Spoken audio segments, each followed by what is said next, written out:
Now students, let's understand what exactly is anti-serum, because on the last page we discussed about tetanus and diphtheria.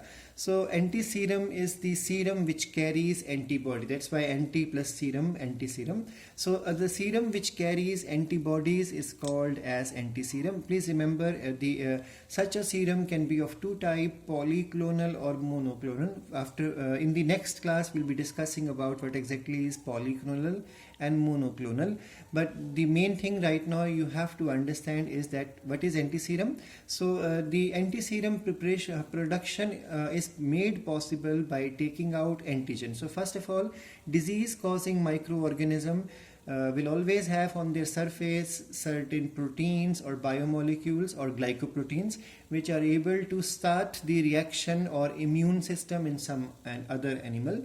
So those agents are called as antigen. So antigens are responsible for production of antibody in the organism. So antigens are taken and injected into an animal. That animal this is done in the laboratories, or you can say in the experiments.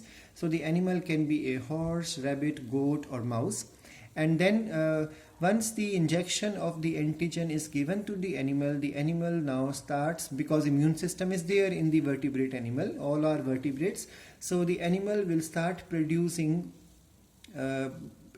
the immunoglobulin G. We'll be learning in the next class types of immunoglobulin. So one of the antibody, Ig, stands for immunoglobulin. Ig also stands for antibodies, and there are types of antibodies. So there is one type of antibody called as IgG. Now IgG are produced from B cells. So once the antigen are injected into the animal's immune system will start preparing antibodies with the help of B cells. So B cells will start preparing these antibodies, and these antibodies are specific for the antigen which is injected. And then what is the next step? Once the body has enough number of immunoglobulins circulating in the blood, running in the blood, so now the blood is taken out, and from the blood these antibodies are extracted and then purified. Now there are two types of anti-sera possible. So two types of globulins are there. One is which is called as antitoxin, the other is called as antimicrobial serum. So antitoxins are those which will work against the toxin. So it will not kill the bacteria, it will only neutralize the antigen, or it will only neutralize the toxin. And the antimicrobial serum are those which will destroy the bacteria. So there are two types of mode of action of the anti-serum. An anti-serum may kill the microbe, or the anti-serum may neutralize the effect of the microbe. So any one method is possible. If it has to neutralize, the neutralization takes place of the toxin. And if it has to kill the bacteria, the best method is to make it more prone to the phagocytic action or the leukocytes or WBC's action.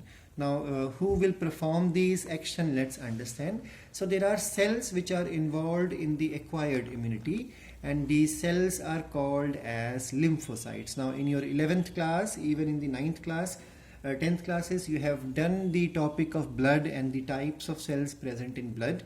And one of the type of cells which are called as agranulocytes, that means their cytoplasm do not carry granules, but two types, if you remember, monocytes and lymphocytes. So in this topic what we are going to learn is the cells which are involved in the acquired immunity, and those cells are called as lymphocytes. So lymphocytes are the main cells of immune system.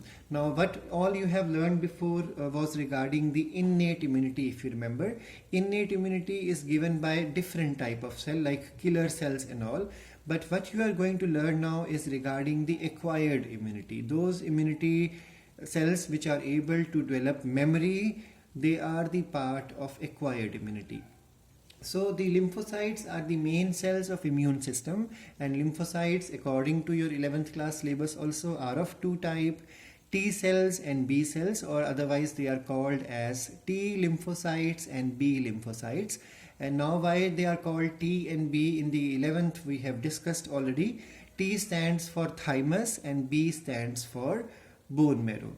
So remember, all these lymphocytes are basically synthesized initially in the bone marrow.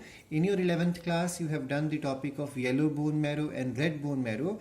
Remember that initially all the bone marrows are red, and then slowly they are replaced by the yellow bone marrow, and very few places in the body will have red bone marrow. So red bone marrow is the bone marrow responsible for the lymphocytes production, and the production of lymphocytes is a part of blood formation, and this process is called as hematopoiesis. So hematopoiesis is the process of formation of lymphocytes as well. Now these lymphocytes are of two types, B cells and T cells. Now let's understand how do they function. So the B cells are those cells which when they encounter the antigen, they will start dividing. Proliferation here means multiplication. They will start dividing, and then they will differentiate into two types of cells.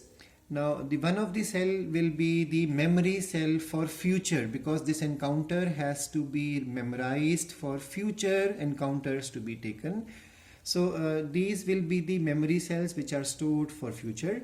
And then the other type of cell formed are the plasma cells, and plasma cells are the effector cells also, some books will mention, and these effector plasma cells are the one which synthesize and secrete antibodies. Remember, these memory cells are going to divide and differentiate into memory cells again and plasma cells in the case of future response. Whenever antigens come into contact, this cycle will continue.